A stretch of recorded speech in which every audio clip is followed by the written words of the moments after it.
The holographic projector flickered, casting ghostly blue light across the conference room aboard Eden House. I watched the assembled delegates through tired eyes, my universal translator earpiece buzzing with a dozen languages at once. 3 days into the Cultural Exchange Summit, and already the cracks were showing. The Noctari delegation should not be permitted to carry their energy collectors in public spaces. Senator Harrison from Earth proclaimed, his jowls quivering with righteous indignation. It's a security risk to all oxygen-breathing species. I rubbed my temples, feeling the familiar throb of a translation-induced headache. The Noctari sat at the far end of the curved table, their bioluminescent skin pulsing with subdued colors that my training recognized as embarrassment, mixed with anger.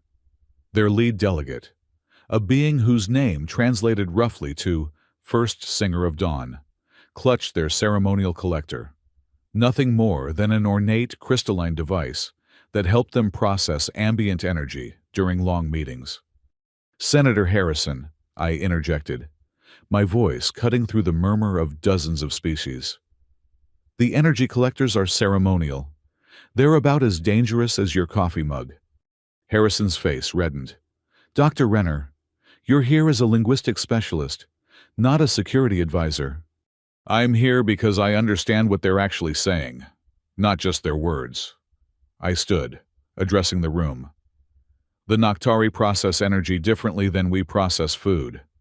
Asking them to leave their collectors behind is like asking you to hold your breath for 8 hours."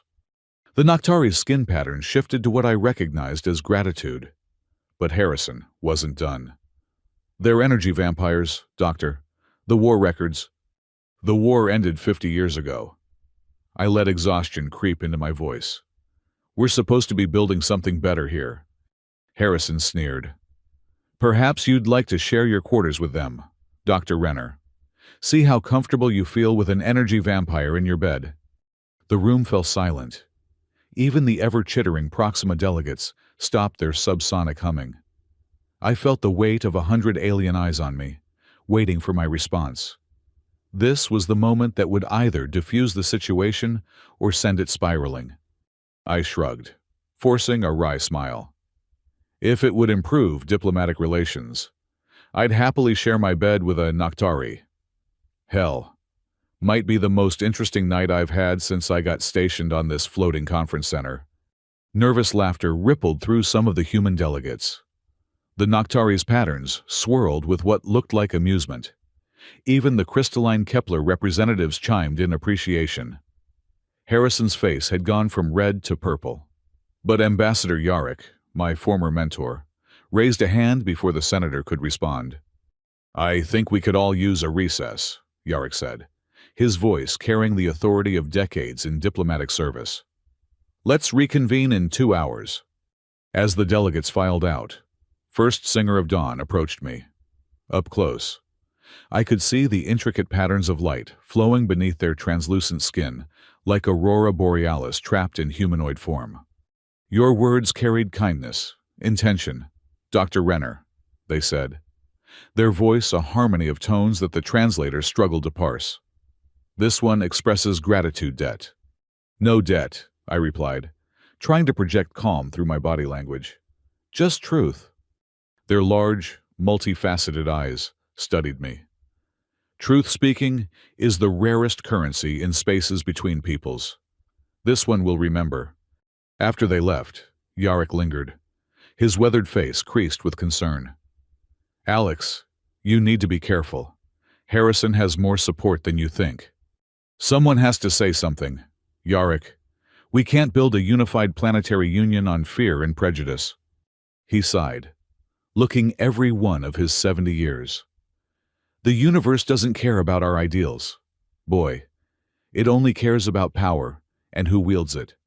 I returned to my quarters that night exhausted, but unable to sleep. My room was modest by station standards: a bed, a desk, a small viewport showing the eternal stars. I'd requested the smallest available space, partly out of principle and partly because I'd grown up in the crowded underground cities of Earth. Too much space still made me nervous. I pulled up my personal log, speaking to the recorder. Personal note. Day 3 of the Noviar Summit. The old prejudices are showing. The Noctari delegation is being scapegoated for existing. Harrison's faction is pushing for energy being restrictions that would effectively bar half the known sapient species from full participation in the UPU. I paused, staring at the stars. Made a joke about sharing my bed. Probably shouldn't go into the official record, but if it helped ease tensions. God, when did I become the guy making sex jokes at diplomatic summits? The recorder beeped, saving the entry. I stripped down to my underwear and collapsed into bed, not bothering with the lights. The station's night cycle had begun, dimming the corridor illumination to simulate Earth-standard darkness. I must have dozed off, because the next thing I knew, my door chime was sounding. The chronometer showed 200 hours, the middle of the station's night cycle. Computer, who is it? Visitor identity obscured by diplomatic privacy protocols. The AI responded. I groaned, pulling on a robe. Probably Harrison coming to threaten me with bureaucratic hell. Computer, open door. The door slid open to reveal a Noctari, but not first singer of dawn. This one was taller, more luminous, with patterns of light that seemed to dance rather than flow. They wore a simple shift that appeared to be woven from solidified starlight, and their eyes held an intensity that made my breath catch. Dr. Renner, they said, and their voice was like silk over steel. This one heard your offer of bed sharing for diplomatic purposes. I blinked, suddenly very aware that I was standing in my doorway in nothing but a robe. I'm sorry. What? Your words at the assembly. You offered to share your bed with a Noctari for diplomatic relations. They tilted their head. A gesture I'd learned indicated curiosity. This one has come to accept. That was a joke. A rhetorical device to make a point about... Was it? They stepped closer, and I could feel the subtle energy field that surrounded all Noctari, like standing near a warm fireplace. But the warmth went deeper than skin. Or was it truth speaking, as you showed earlier? I opened my mouth to protest, then closed it.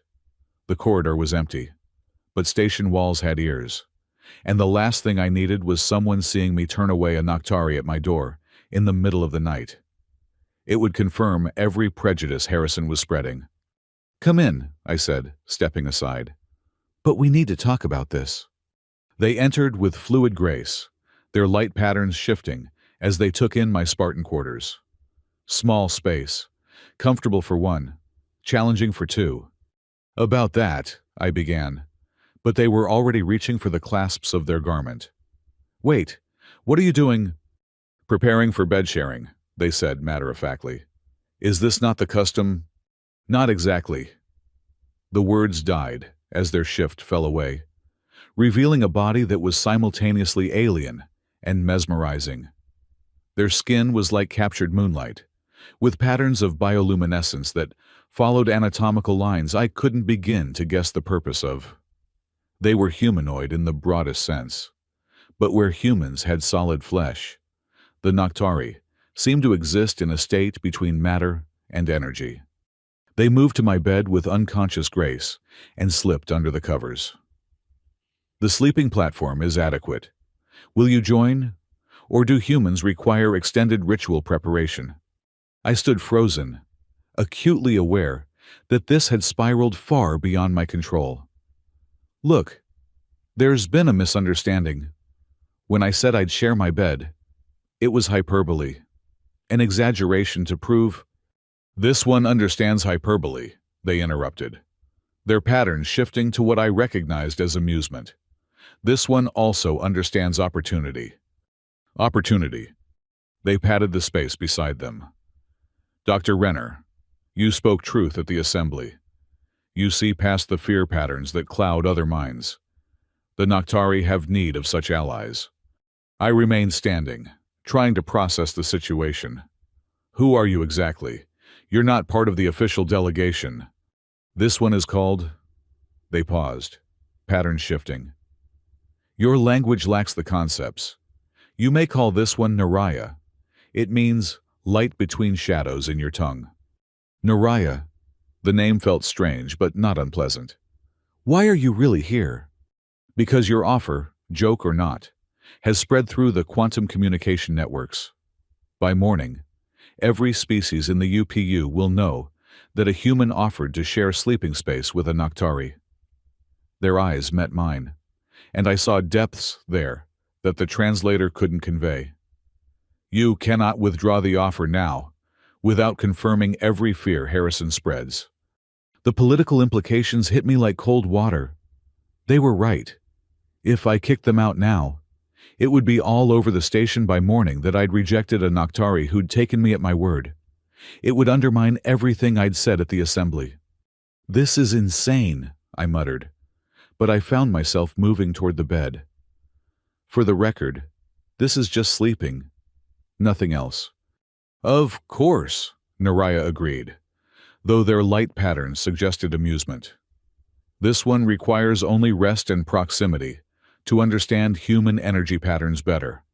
I slid into bed, keeping carefully to my side. The moment I lay down, I could feel their presence like a warm current in the air. It wasn't unpleasant, actually. It was oddly soothing, like being wrapped in sunlight. Your energy signature is unusual, Naraya observed. Most humans broadcast fear, caution, disgust when near Naktari. You broadcast curiosity, care, exhaustion. It's been a long day. No. They shifted slightly, and I felt the bed adjust to their minimal weight. It is more, you carry old pain patterns. Someone failed you when you sought justice. I stiffened. Are you reading my mind? Naktari do not read thoughts. We sense emotional energy patterns. Your pain resonates at the frequency of betrayed trust. A pause. This one apologizes. Privacy boundaries were exceeded. I forced myself to relax. It's fine. You're right. Anyway, long story short, I used to work in refugee resettlement. Tried to expose corruption in the supply chain. Got buried by bureaucracy instead. That's how I ended up out here, translating for people who'd rather not understand each other. Yet you still speak for understanding. Someone has to... We lay in silence for a while. Despite the strangeness of the situation, I found myself relaxing. Naraya's presence was like white noise made tangible, a gentle constant that somehow made the station's usual hums and clicks fade into the background. Dr. Renner, they said eventually, this one must share a truth. Alex, I corrected. If we're sharing a bed, you might as well use my first name. Alex? They tested the name, their voice giving it harmonics I'd never heard before. The incident at the assembly was not random. The Naktari delegation is being targeted.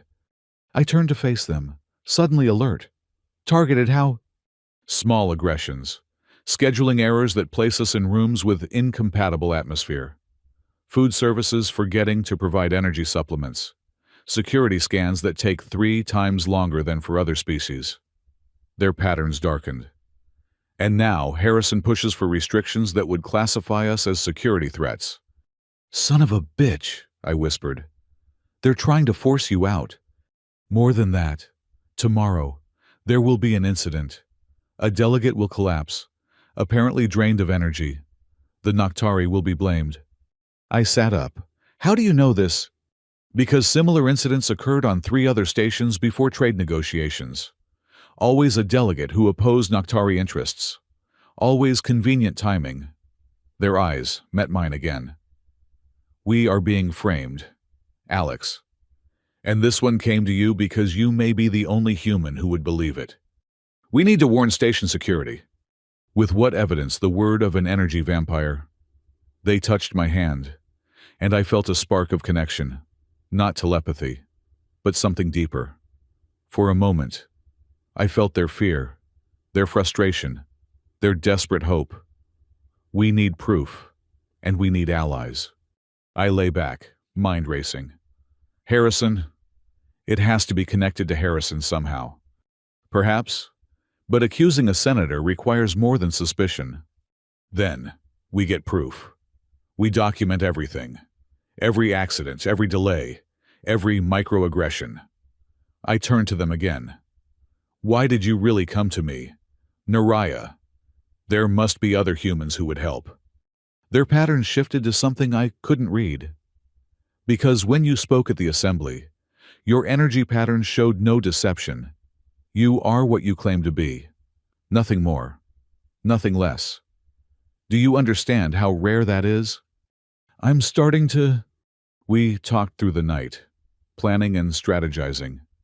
As dawn approached, or what passed for dawn on a station with artificial day cycles, I realized I hadn't slept at all. But I felt energized in a way I hadn't in months.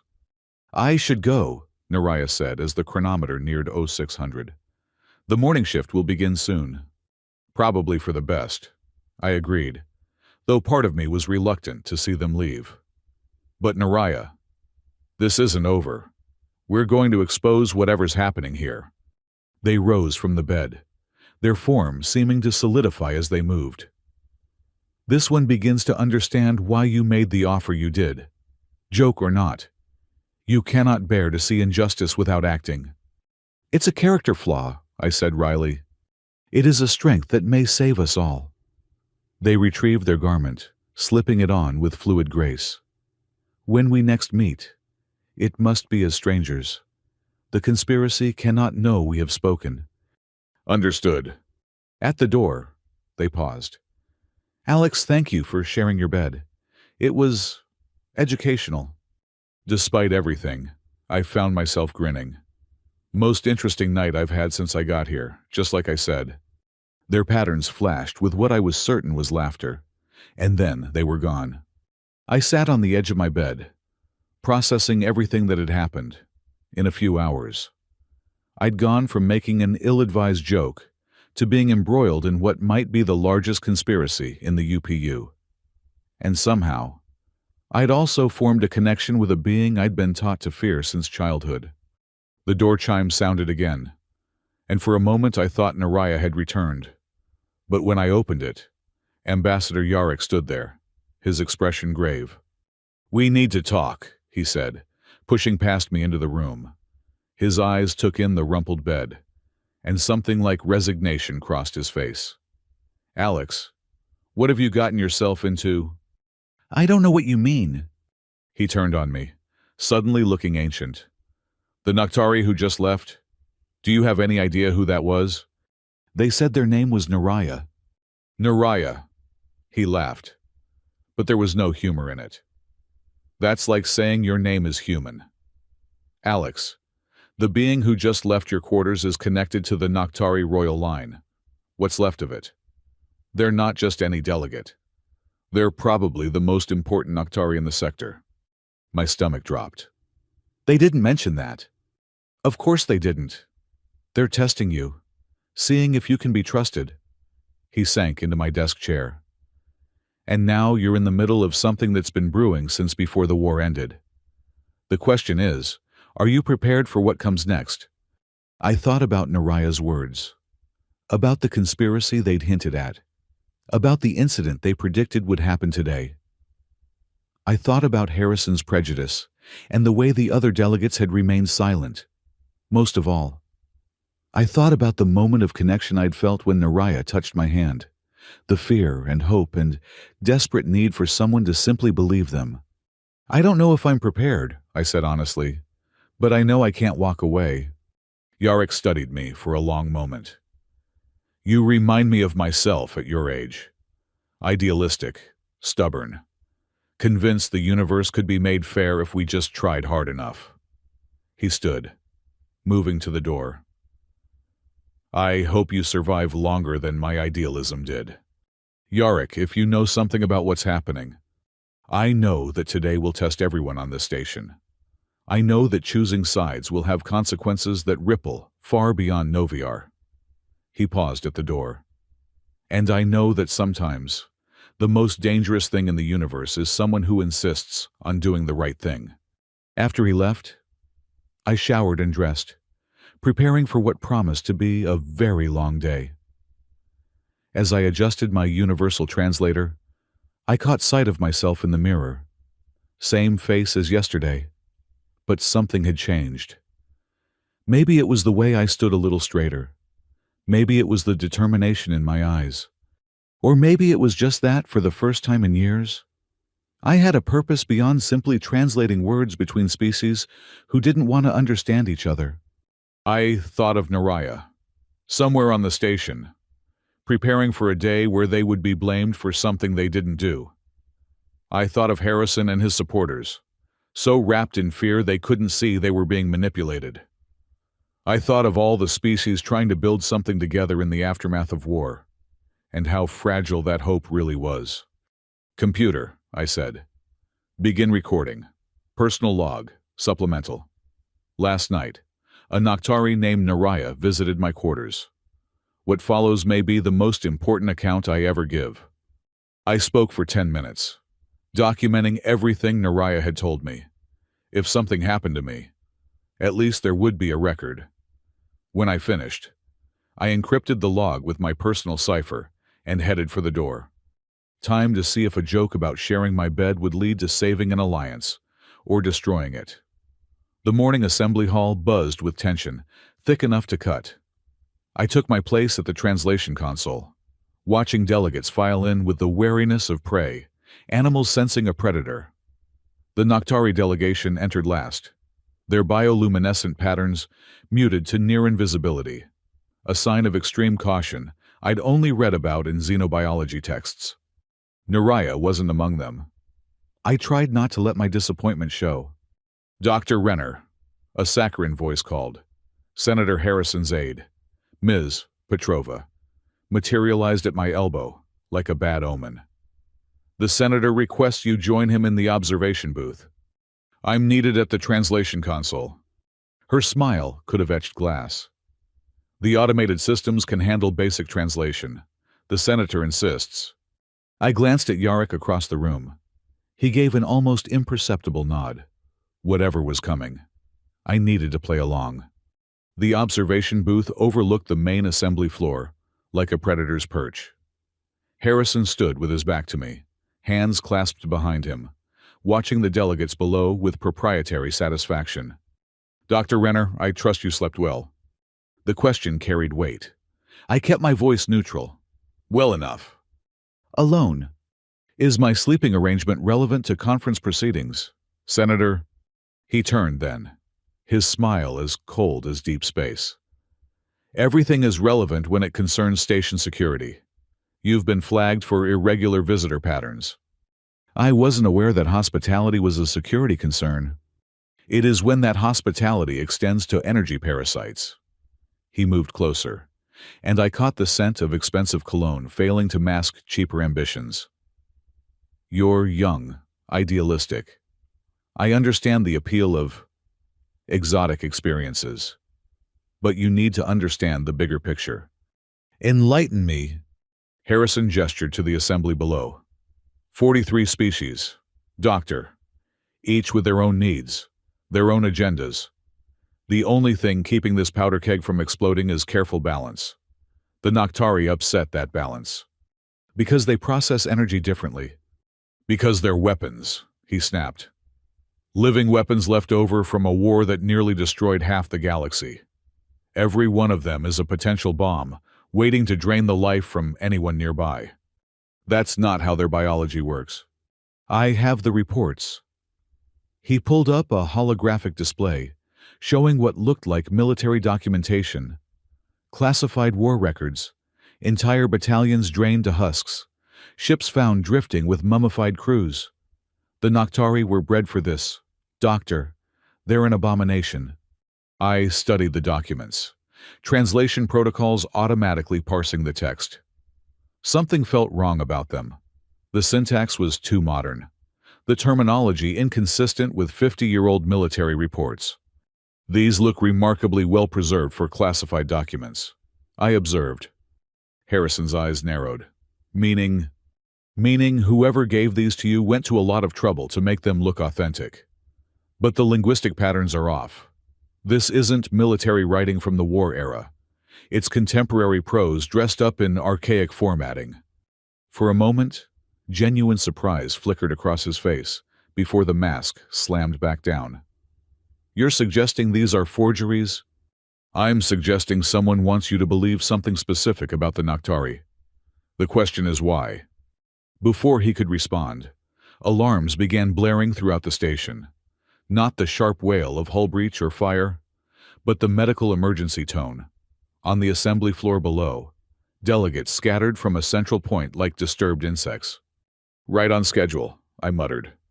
Harrison was already moving, practically dragging me with him. What did you say? Nothing, we should... But we were already in the lift, plummeting toward the assembly floor. The scene that greeted us was chaos carefully orchestrated to look like panic. A delegate, I recognized her as Ambassador Chen Ramirez from the Mars Colonial Union, lay convulsing on the floor. Her skin had taken on a grayish pallor, and her life signs, displayed on a portable medical scanner, were erratic. "Energy drain!" someone shouted. "The Noctari have attacked!" The Noctari delegation huddled together, their patterns flashing distress signals as security forces moved to surround them. First Singer of Dawn tried to speak, but their words were drowned out by accusations from a dozen species. I pushed through the crowd, medical training I'd picked up during refugee work taking over. Chen Ramirez's symptoms were dramatic but wrong. Energy drain victims from the war records I'd studied showed specific patterns. Desiccation starting at contact points. Characteristic burn marks where energy was extracted. This looked more like... "She's been poisoned," I announced, loud enough to cut through the noise. "This isn't energy drain. Look at the discoloration pattern. It's following her circulatory system, not neural pathways."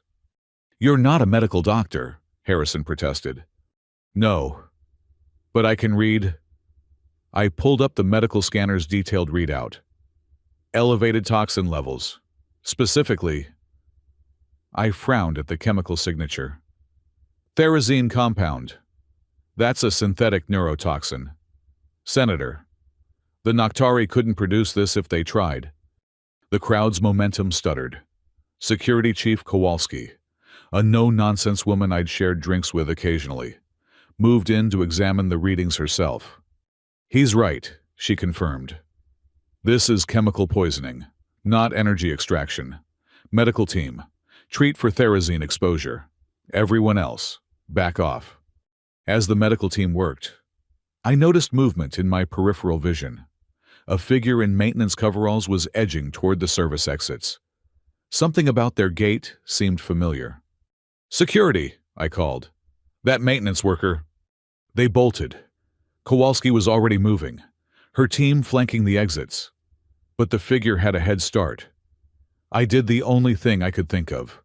I grabbed a translation broadcaster from a nearby console and threw it like a discus. It caught the fleeing figure in the back of the knee, sending them sprawling. When security flipped them over, I recognized the face. Jameson, one of Harrison's senior aides. His pocket scanner still showed traces of therazine residue. "You idiot," Harrison seethed, though whether at me or Jameson wasn't clear. "Do you have any idea what you've done?" "Prevented a war," I suggested. Kowalski hauled Jameson to his feet. "Sir, I'm going to need you to come with us. You too. Senator Harrison." "This is outrageous. I'm a sitting senator." "On a neutral diplomatic station where I have jurisdictional authority?" Kowalski's tone could have frozen plasma. "You can cooperate, or I can arrest you. Your choice." As they were led away, Harrison shot me a look of pure venom. "This isn't over, Renner." The assembly slowly returned to order. Though the damage was done, trust, fragile as crystalline lattice, had shattered. Delegates eyed each other with fresh suspicion. The Noctari remained clustered together, patterns dim with shock and fear. I approached them slowly, hands visible and peaceful. First Singer of Dawn, I apologize for what happened here. Their multifaceted eyes studied me. You spoke truth when lies would have been easier. Why? Because someone told me this would happen. Someone who trusted me with that knowledge. I paused, choosing my words carefully. The Noctari have been systematically targeted to create incidents like this. This won't be the last attempt. How do you know this? I met their gaze steadily. A friend warned me. Understanding flickered in their patterns. A friend who shares sleeping spaces for diplomacy. Something like that. First Singer of Dawn's patterns shifted to something I hadn't seen before. A complex weaving of respect and calculation. Then, perhaps this friend should know that tonight, after the third cycle, there will be a gathering in the observation deck of Spoke 7. A cultural exchange of sorts. Very exclusive. I'll pass along the message. The rest of the day passed in a blur of interrogations, statements, and emergency sessions. Jameson, it turned out, had been promised a lucrative position in Harrison's planned Human Security Initiative, a barely disguised attempt to marginalize non-human species in the UPU. But Jameson was small-time. The real questions were, who had supplied the therazine, and who was coordinating these attacks across multiple stations. By the time evening cycle began, I was exhausted but wired on stimulants and adrenaline. I returned to my quarters to find them not empty. Naraya stood by my small viewport, silhouetted against the stars. They'd changed from the formal shift to something more practical, a form-fitting suit that seemed to be made of condensed starlight, leaving their arms bare to better regulate energy absorption. "You took a significant risk today," they said without turning. "You knew I would." I moved to stand beside them, maintaining respectful distance. "How many more incidents are planned?" "3 that we know of, each designed to escalate tensions." They finally turned to face me. But today's failure will force them to accelerate their timeline. Them? A coalition of interests. War profiteers who miss the easy money of conflict. Species supremacists from a dozen worlds. Corporate entities that benefit from restricted trade. Their patterns darkened. And something else. Something we haven't identified yet. A coordination that suggests resources beyond what these groups should have. I processed this. Pieces of a larger puzzle clicking into place. The fake war documents Harrison showed me. Someone's been planning this for years. Decades. We suspect. Naraya moved to my small couch, folding themselves onto it with inhuman grace. My people have been trying to trace the source, but each lead ends in shadows. Why are the Noctari specifically targeted? They were quiet for a moment, patterns shifting through spectrums I couldn't interpret. "What do you know of our origins, Alex?" "The official history. You evolved on a dark world, developed energy absorption as a survival mechanism. First contact went badly. Truth woven with comfortable lies. They gestured for me to sit. We were not evolved. We were made." I sank into the chair across from them. "Made? Genetic engineering. Biological weapons, as Harrison so crudely put it. But not by choice." Their voice carried harmonics of old pain. "The predecessors, what you call the first civilization, they created us as living batteries, energy processors for their technology. When they fell, we were left behind, free, but forever marked by our origins. That's why the other species fear you. You're reminders of the predecessors. More than that, we're proof that any species can be unmade and remade. That civilization is no protection against becoming tools." They looked at me with those impossible eyes. "Do you understand now why some would see us destroyed? We're not just aliens. We're evidence of everyone's worst nightmare." I leaned forward. "But you survived. You built your own civilization. That's proof of hope, not fear. You see patterns others refuse to acknowledge." A ghost of warmth flickered through their bioluminescence. "It's a rare gift." "Speaking of patterns," I said, "First Singer of Dawn mentioned a cultural exchange. Spoke 7, after third cycle." "Ah." Their patterns shifted to what I was learning meant anticipation. "You're invited to a true circle. It's significant." How significant. No human has attended one. Most species haven't. It requires a level of trust that... They paused, searching for words. That hasn't existed since before the war. Should I be honored or terrified? Both. They stood in one fluid motion. Wear something you can move in. Bring no recording devices. And Alex. They paused at the door. Whatever happens tonight, remember that energy seeks balance. Always. After they left, I spent an hour researching Naktari cultural practices, but references to true circles were maddeningly vague. The best I could determine was that it involved some form of energy exchange and was considered deeply intimate by Naktari standards. At the appointed time, I made my way to Spoke 7. The observation deck was one of the station's hidden gems, a clear dome that offered unobstructed views of space. Tonight, it had been transformed. The standard lighting was off, replaced by the soft glow of 24 Naktari, moving in slow, deliberate patterns. Naraya met me at the entrance, their patterns unusually bright. You came. Did you doubt I would? Hope and certainty rarely align. They guided me into the space. The true circle is how we share understanding when words fail. It requires vulnerability from all participants. The other Naktari regarded me with expressions I couldn't read. Some seemed curious, others wary. First Singer of Dawn approached, their formal robes replaced by the same flowing material as Naraya's suit. Dr. Renner, you stand at a threshold.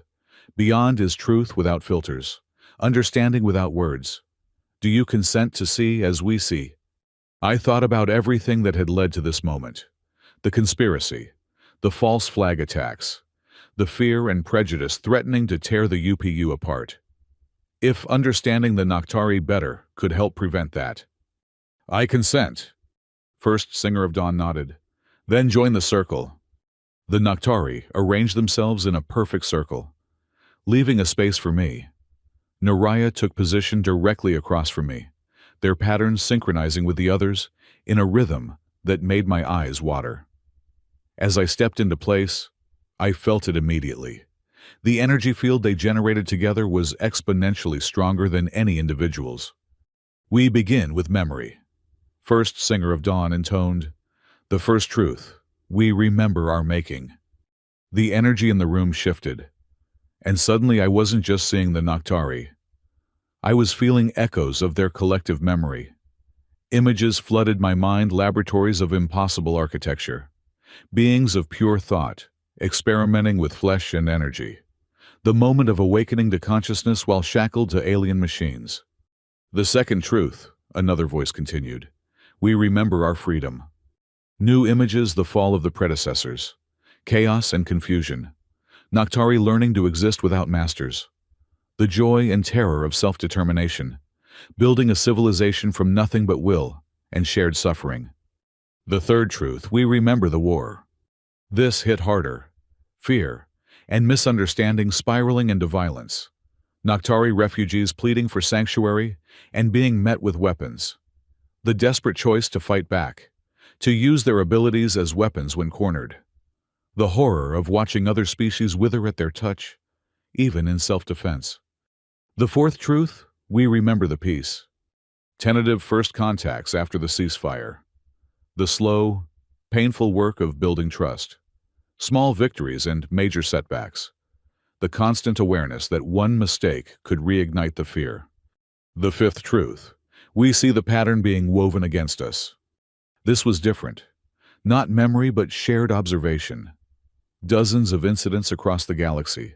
Small provocations building towards something larger. The shape of a conspiracy that went beyond simple prejudice. And the sixth truth, Naraya's voice rose above the others. We choose to trust. The energy field peaked, and for a moment I felt what it was like to be Naktari. To exist as patterns of thought and energy given form. To hunger, not for food, but for connection. To live with the constant knowledge that your very existence terrified others. But more than that, I felt their hope, despite everything, they still believed in the possibility of understanding between species. The circle dissolved, leaving me gasping and disoriented. Several Noctari moved to steady me, their touch gentle despite the power I now knew they contained. "You saw," First Singer of Dawn said. "It wasn't a question." "I saw." My voice came out rougher than expected. "I'm sorry for all of it. Apology without action is merely noise," they replied, but not unkindly. "What matters is what comes next." Naraya approached, their patterns conveying concern. "The sharing can be overwhelming for non-energy beings. You should rest." "No." I straightened, pieces of a larger picture finally coming together. "Not yet. In the memory of the pattern against you, there was something else. A resonance that didn't match the conspirators. Something older." The Noctari exchanged rapid pattern communications I couldn't follow. Finally, First Singer of Dawn spoke. "You perceived the deep current. We had hoped. But yes, behind the conspiracy is something else. Something that knows how to hide from energy sight." "The predecessors," I breathed. "Some of them survived." "Impossible," several Noctari said simultaneously. "Is it?" I began pacing, translation protocols spinning as I connected concepts across languages and cultures. Think about it. Who else would know exactly how to frame the Noctari? Who else would have the resources to coordinate attacks across multiple star systems? Who else would benefit from the one species that remembers them being discredited or destroyed?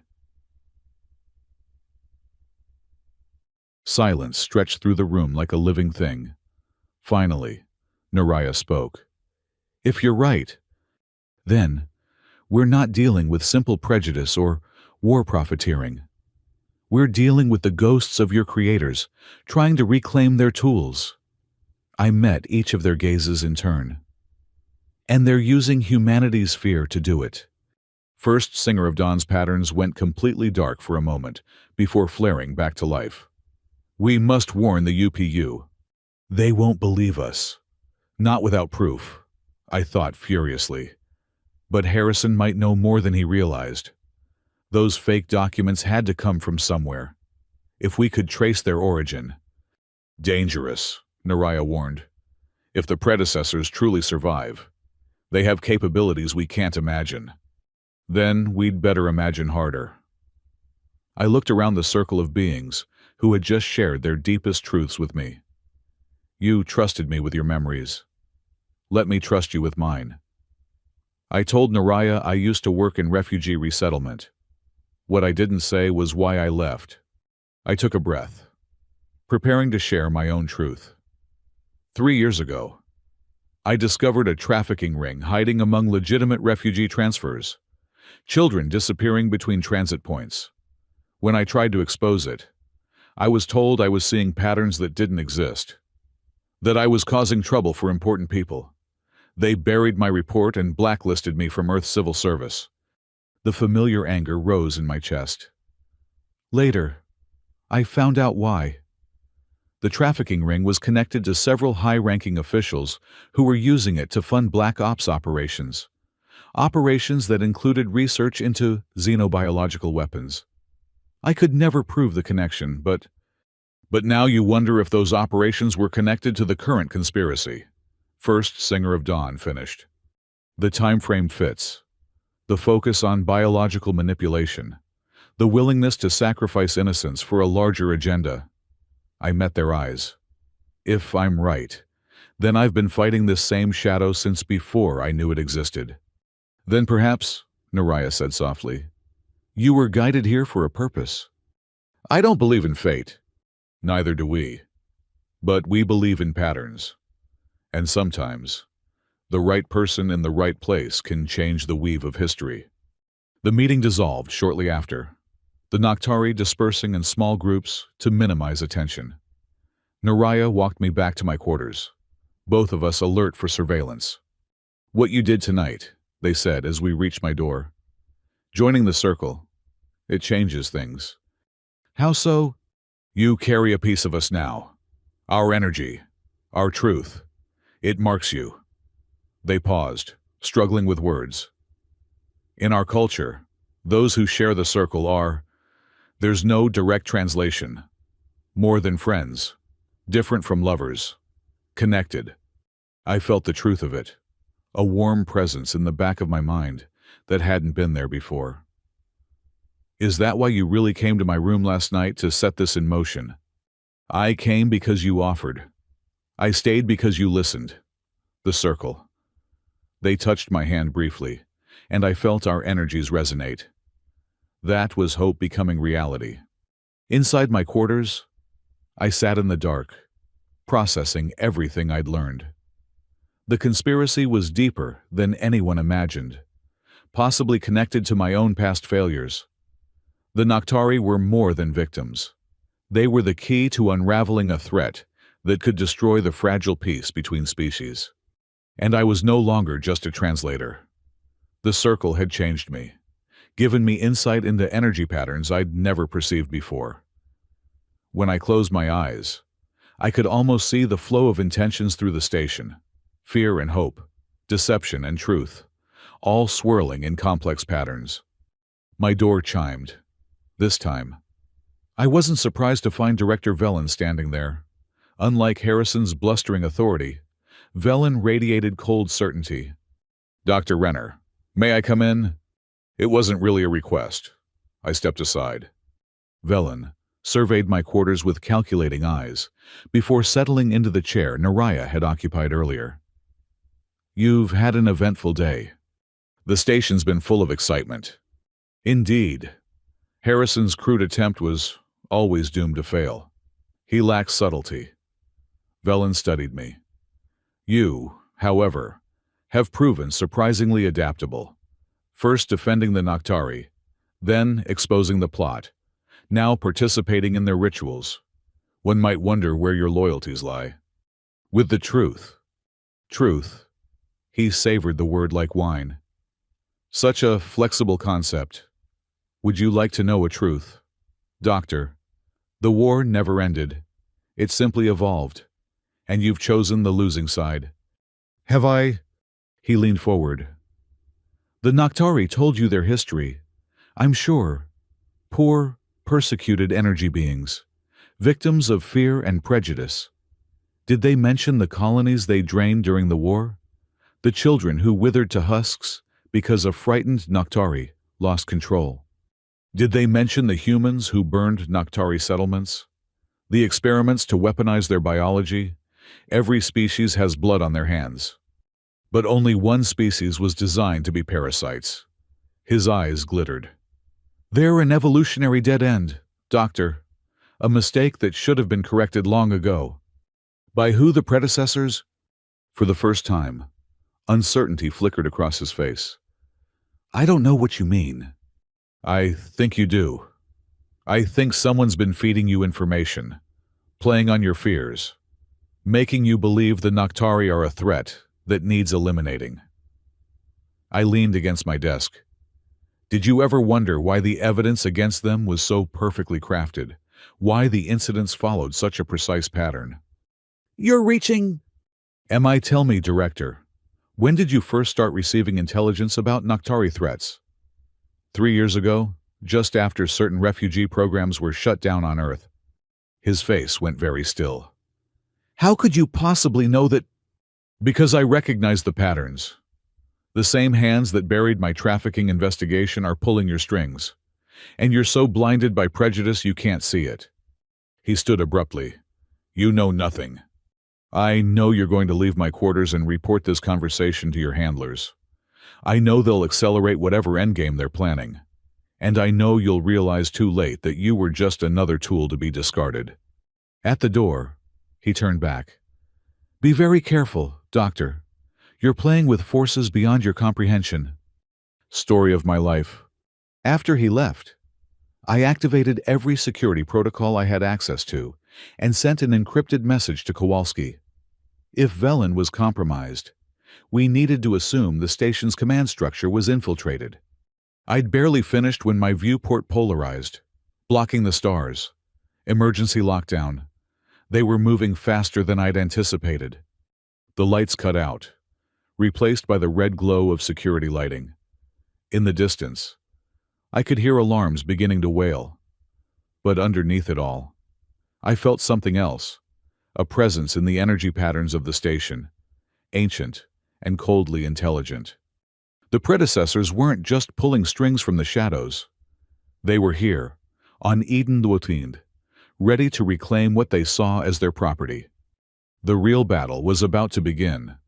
The emergency lockdown transformed Eden Dwatind into a maze of red-lit corridors and sealed bulkheads. I pressed my hand against the door panel, but the access-denied message glowed stubbornly. They'd locked me in, but that was almost comforting. It meant they still saw me as containable, not an immediate threat. My mind raced through possibilities. The predecessors, if they were truly here, wouldn't announce themselves with something as crude as a lockdown. This felt like Velen's work, a panicked response to our conversation, which meant I'd rattled him more than I'd thought. The energy patterns I'd learned to perceive during the True Circle still hummed at the edge of my awareness. I closed my eyes, trying to focus on that new sense.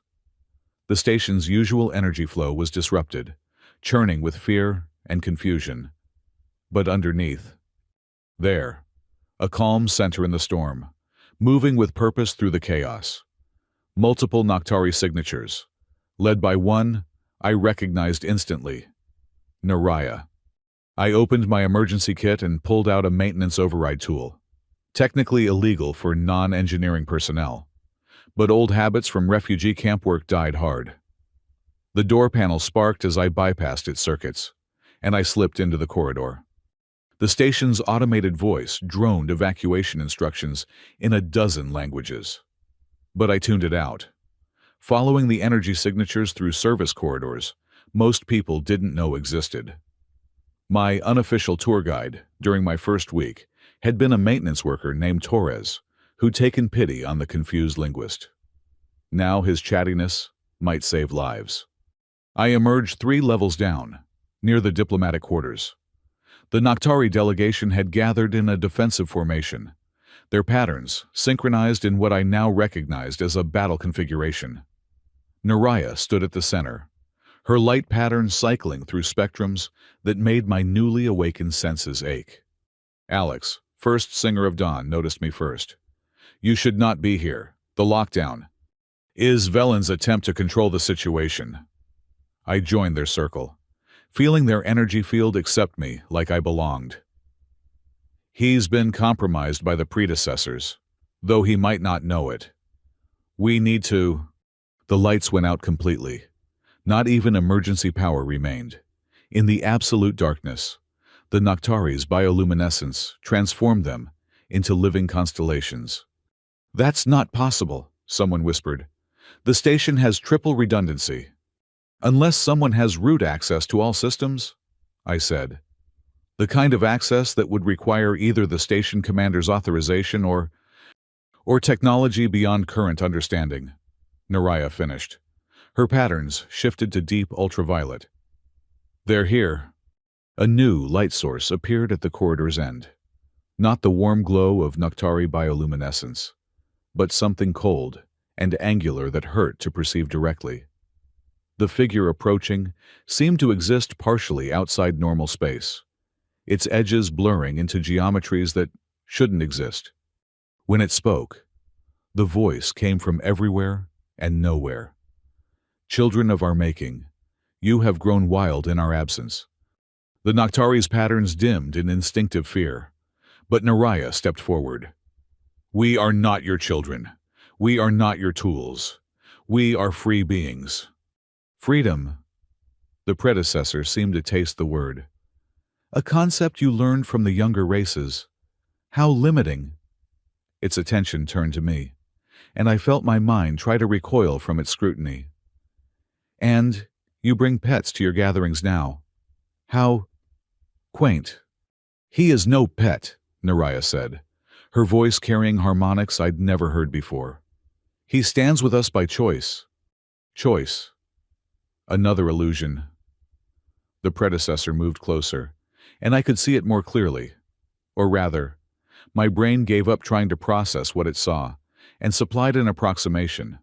Tall, impossibly thin, with too many angles and not enough substance. You were created for a purpose. That purpose remains unchanged. Your empire fell, First Singer of Dawn said. Your purpose died with it. Empires are temporary. Purpose is eternal. It gestured, and holographic displays materialized around us, showing star charts and energy readings I couldn't interpret. We scattered across dimensions when the uprising began. Waited. Watched. Now the conditions are correct for restoration. The pieces clicked into place with sickening clarity. The war, the xenophobia, the attacks on the Noctari. You've been destabilizing the UPU to create the perfect conditions for your return. The human understands patterns. If the predecessor could smile, I think it would have. Your species shows promise as auxiliary units. Those who serve willingly will be rewarded. And the Noctari will resume their function. Their rebellion has been educational. We have refined our methods. The next iteration will be more stable. The Noctari's patterns flared in unified defiance, but I could feel their fear underneath. They were powerful, but they'd been created by these beings. How do you fight your makers? There's one problem with your plan, I said, stepping between the predecessor and the Noctari. You're assuming nothing has changed while you were gone, that we're the same species you abandoned. Nothing of significance has changed. Biology remains constant. Does it? I reached back and took Naraya's hand.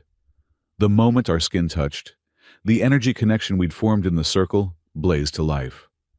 I'm human, baseline, unmodified human. But I can do this now. I opened myself to the connection, letting Naraya's energy flow through me and mine through her. It shouldn't have been possible. Humans didn't have the biological structures to process energy like Noctari did. But the circle had changed something fundamental, created a bridge between species that hadn't existed before. The predecessor's form wavered. Impossible. The specifications. Your specifications are 50,000 years out of date, Naraya said, her voice strengthened by our connection. We've evolved, adapted, found ways to share our gift instead of hoarding it. Other Noctari began linking hands with the humans scattered throughout the crowd. Diplomatic staff who'd been caught in the lockdown, security personnel who'd come to investigate. Each connection sparked new patterns of energy, creating a network the predecessors had never envisioned. Contamination, the predecessor hissed. You've corrupted the design. We've transcended it, First Singer of Dawn corrected. We are no longer what you made us. We are what we chose to become. The predecessor raised what might have been an arm, energy building around it in patterns that made reality hiccup. But before it could strike, alarms shrieked through the station. Not emergency alarms, but proximity warnings. Incoming vessels. Kowalski's voice crackled over intercoms that shouldn't have been working. 50. No. 100 ships, dropping out of hyperspace. Mixed fleet. Earth, Mars, Centauri, even some Kregan dreadnoughts. They're responding to our distress call. I hadn't sent a distress call. Neither had anyone else in lockdown. But someone had. Someone who'd seen what was happening and decided the conspiracy had gone far enough. The viewport shields retracted, revealing space filled with ships from every major civilization in the UPU. A united fleet. Something that hadn't been seen since the end of the war. And, at its head, a massive Noctari vessel that pulsed with bioluminescent warnings. You sent a message, I said to Naraya. During the circle, you've been broadcasting everything that happened here. Not just me. All of us.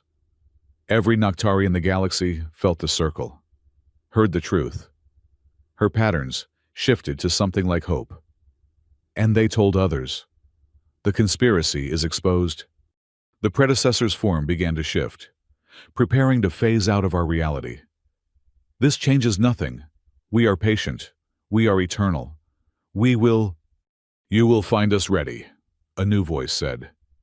Director Velen stepped out of the shadows. But his bearing was different. Gone was the cold bureaucrat.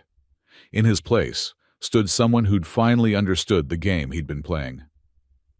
I've unlocked all station records, transmitted everything to the fleet, every communication, every payment, every connection to the conspiracy. You served us, the predecessor said. I served my fear, Velen corrected. But Dr. Renner was right.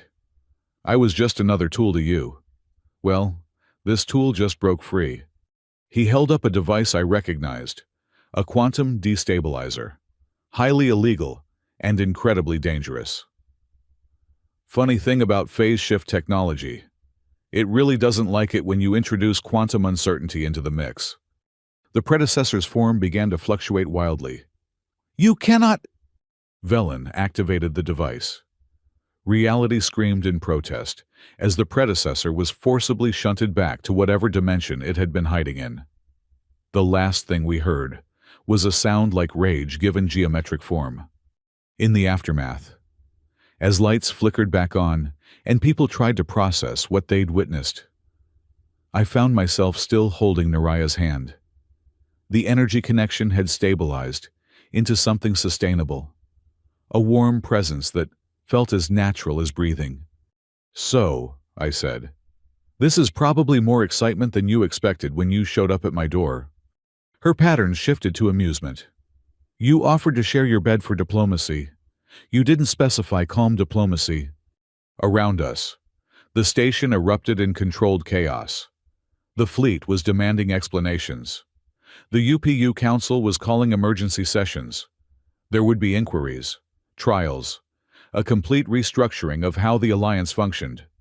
But in that moment, standing in a corridor surrounded by humans and Noctari still linked in an impossible network of shared energy, I felt something I hadn't experienced in years: hope.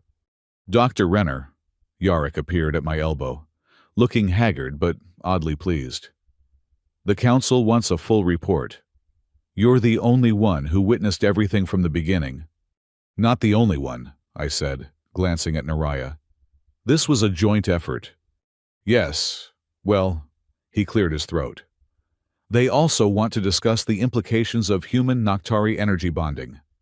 It seems you've accidentally created a new form of diplomatic relations. Accidentally? He gave me a knowing look. Son, I've been in this game long enough to recognize a catalyst when I see one. You didn't just stumble into this. Part of you has been preparing for this moment since your first day fighting injustice. As he walked away, Naraya squeezed my hand. He's right. You know, the patterns were always there, waiting for someone to see them. I'm not a hero, I said. I just couldn't let it happen. Not again. The best heroes never think they are. She pulled me toward a viewport, where we could see the fleet arranged in protective formation around the station. Look what your stubbornness accomplished. 100 species, working together. The predecessors exposed and driven back. The conspiracy shattered. It's not over. They'll try again. Yes, but now we know they exist. Now we're ready. Her patterns shifted to something deeper, more personal. And now we have something they never expected: connection across species. They created us to be tools, separate and controllable. They never imagined we might choose to become family. Over the next hours, as I gave testimony and helped coordinate the response, I kept returning to that word, family. Not just the Noctari and humans who'd bonded, but all the species who'd responded to the crisis. The Kriegans, who'd set aside territorial disputes to join the fleet. The crystalline Kepler representatives who'd used their unique physics mastery to help track the predecessor's phase signature. Even the Proximans, whose chittering I'd learned meant worry for their soft-bodied friends. The conspiracy had intended to drive us apart. Instead, it had forced us to see what we shared: the fear of being used, the desire for freedom, the capacity for trust despite differences. Harrison and his core conspirators were arrested, their interrogations revealing a network that spanned dozens of worlds. But more importantly, the Noctari Inclusion Act was fast-tracked through the Council. Full membership, full rights, full protection under UPU law. "You realize," Kowalski said during a break in the proceedings, "this is going to change everything. Human Noctari pairs are already forming across the station. The energy sharing creates a bond that, well, it's unprecedented." "Unprecedented can be good," I said. She studied me with cop eyes. "You and that Noctari, Naraya. That's more than just energy sharing, isn't it?" I thought about the question seriously. What Naraya and I had went beyond romance or friendship or any category I had words for. It was understanding at a fundamental level. Two beings choosing to bridge the gap between species, not despite their differences, but because of them. "It's complicated," I said finally. "The best things usually are." She clapped me on the shoulder. "For what it's worth, Renner, you did good. Real good." As the immediate crisis wound down, I found myself back in my quarters for the first time in what felt like days. The space looked exactly the same, but everything had changed. I could still feel the energy patterns flowing through the station, could sense the network of connections that had formed during the crisis. The door chimed. This time, I knew who it was before opening it. Naraya stood there, looking as exhausted as I felt. "May I?" "You never have to ask." She entered and immediately gravitated to the viewport, a habit I was beginning to recognize as her way of processing stress. I joined her, maintaining comfortable distance until she reached for my hand. "The Council wants me to stay," she said, "as permanent liaison between Noctari and human interests. They think our connection could be a model for future cooperation. And I want to accept, but only if." She turned to face me.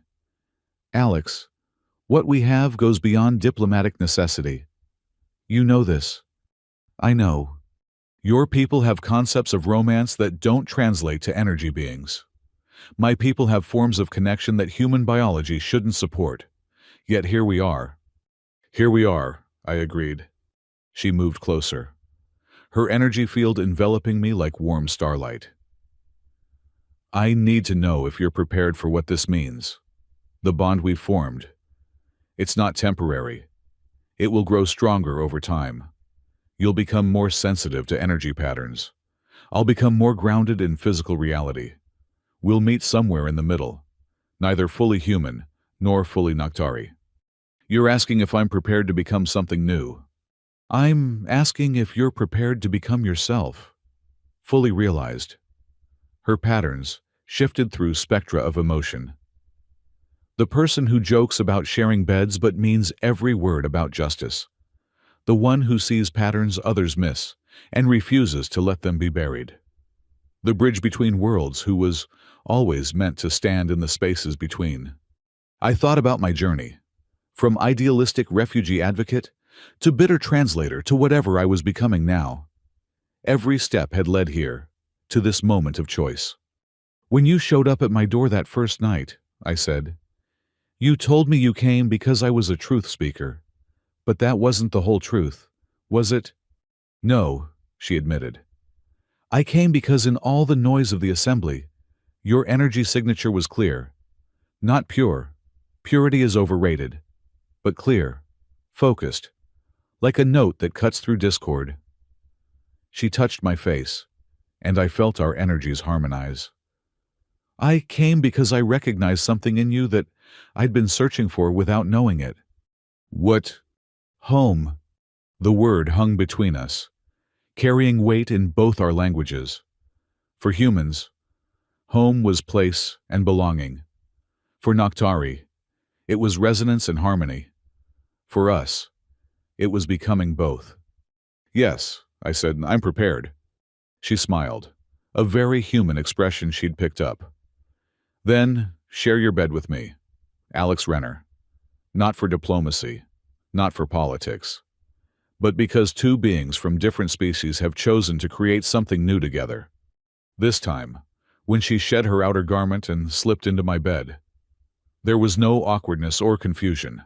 I joined her, and we lay facing each other, hands linked, energies intertwined, not human, not Naktari, but something uniquely us. "So," she said, echoing my earlier words with gentle teasing, "still the most interesting night you've had on this station." "Every night with you is the most interesting," I replied. "I have a feeling that's not going to change." "No," she agreed, her patterns settling into contentment. "I don't think it will." As we drifted toward sleep, or the Naktari equivalent of rest state, I felt the station around us slowly returning to equilibrium. The crisis had passed, but its effects would ripple through the galaxy for years to come. The predecessors were still out there, watching and waiting. The conspiracy had been wounded, but not destroyed. There would be other challenges, other attempts to divide us. But there would also be this: connections that transcended biology, trust that crossed species boundaries, and the stubborn refusal to let fear win. We'd proven that unity wasn't just possible but powerful, that the future didn't have to repeat the patterns of the past. I'd made a joke about sharing my bed for diplomacy. It had become a revolution in understanding, one connection at a time. And somewhere in the space between human and Naktari, between energy and matter, between what was and what could be, we were writing a new story for the galaxy, one where difference was strength, where connection was power, and where even the most unlikely bonds could save worlds.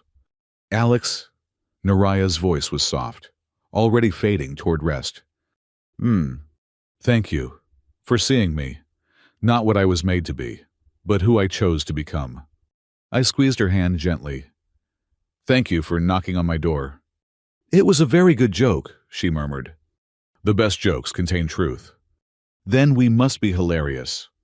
I smiled in the darkness. "Absolutely comedic." Her laughter was like light given sound, and I fell asleep to its warmth, knowing that tomorrow would bring new challenges, but no longer facing them alone. The stars continued their eternal dance outside our viewport, indifferent to the small miracles of connection happening aboard Eden the But for those of us living through them, those miracles were everything. And they'd started with a joke about sharing a bed. 3 weeks after the predecessor incident, Eden the hummed with a different kind of energy. The station had become a pilgrimage site for pairs seeking to understand the human-Naktari bond. My quarters, once a refuge of solitude, now hosted daily consultations with confused diplomats experiencing energy-sharing side effects.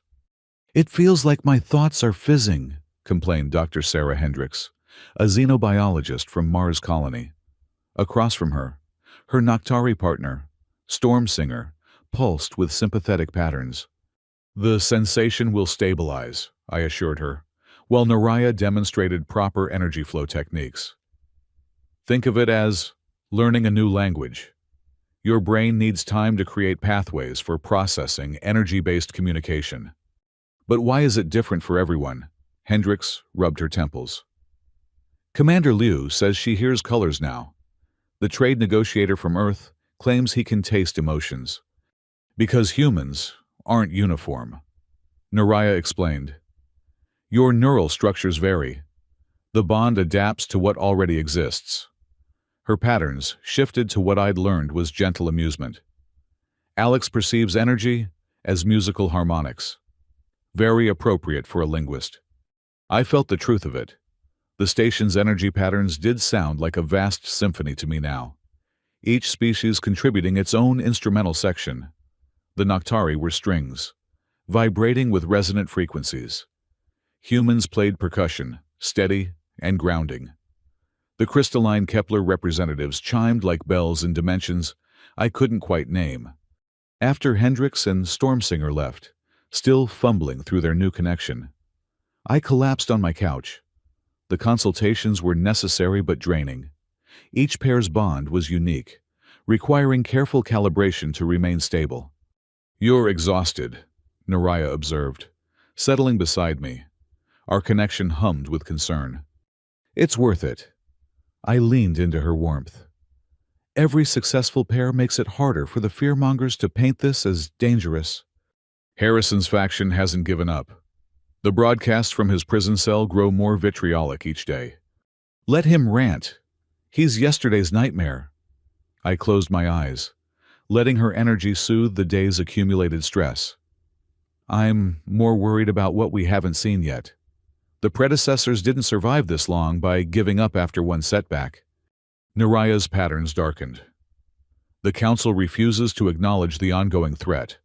They're too busy celebrating the new era of cooperation to prepare defenses.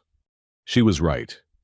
The initial unity forged in crisis was already fracturing along familiar lines. The Kriegans wanted military patrols around Noctari space. The Proximans insisted on biological scans of all bonded pairs.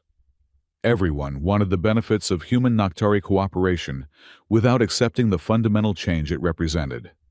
My communicator buzzed. Yarek's face appeared, looking grim. We have a situation. Conference room 7, immediately.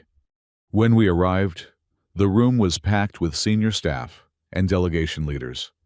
At the center of the table, a holographic display showed a mining station near the Vale Nebula. Contact was lost 6 hours ago, Kowalski reported. The final transmission was unusual.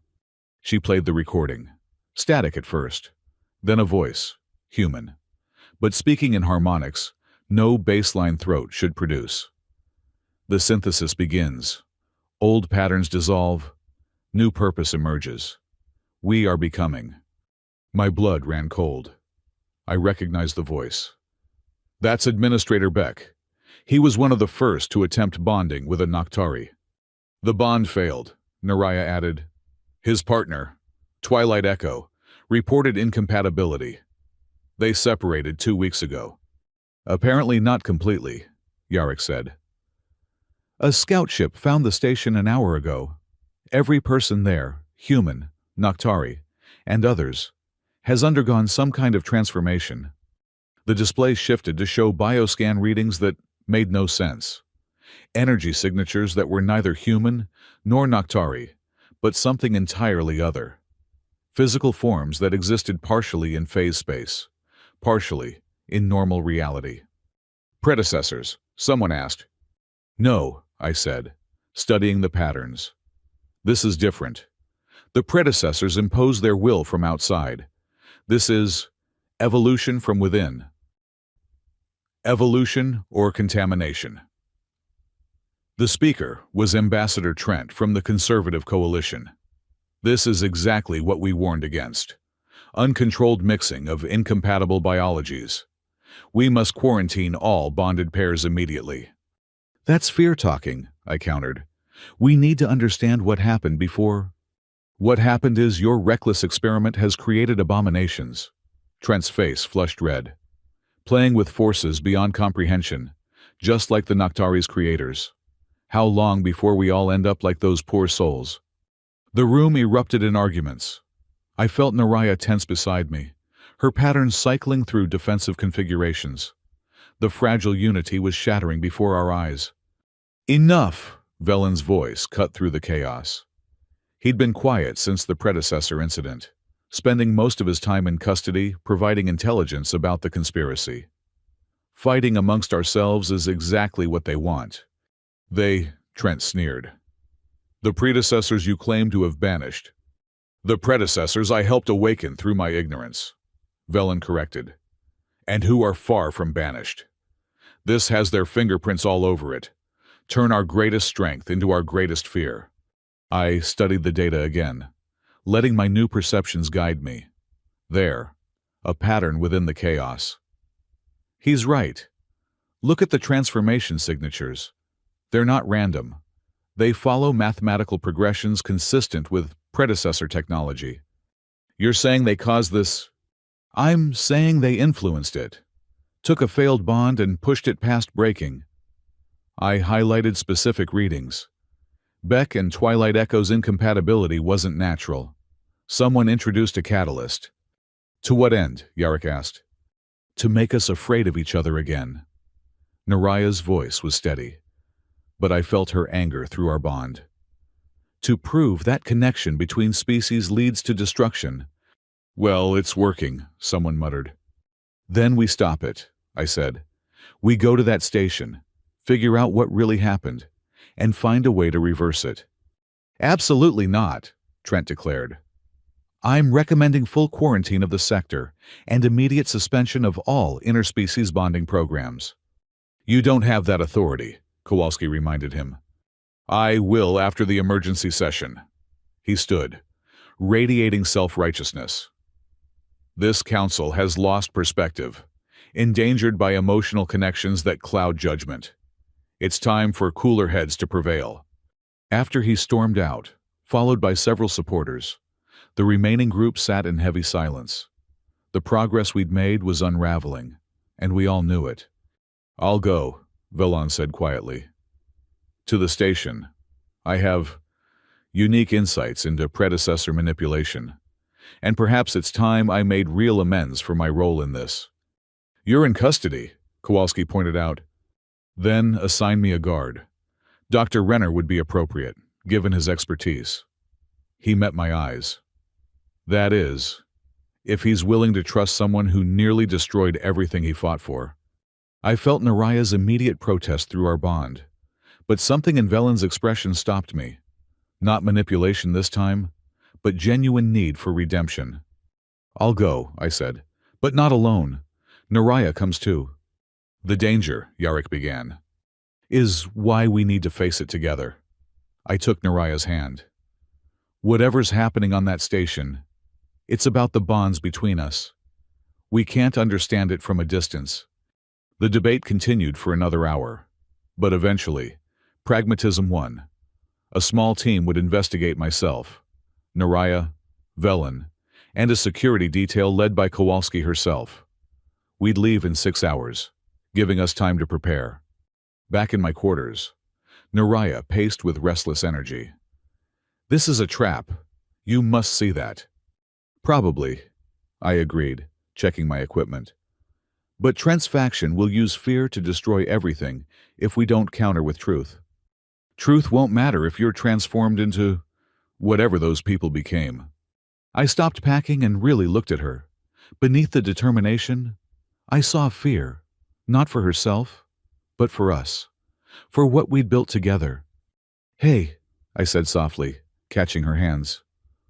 Remember what you told me the first night, that the Noctari were being framed. And you came to me because I might be the only human who'd believe it. Yes. You took that leap of faith. Let me take this one. I pulled her close, feeling our energies merge into something stronger than either alone. Besides, if anyone's equipped to understand transformation, it's us. We're already becoming something new. She relaxed into the embrace, patterns shifting to rueful acceptance.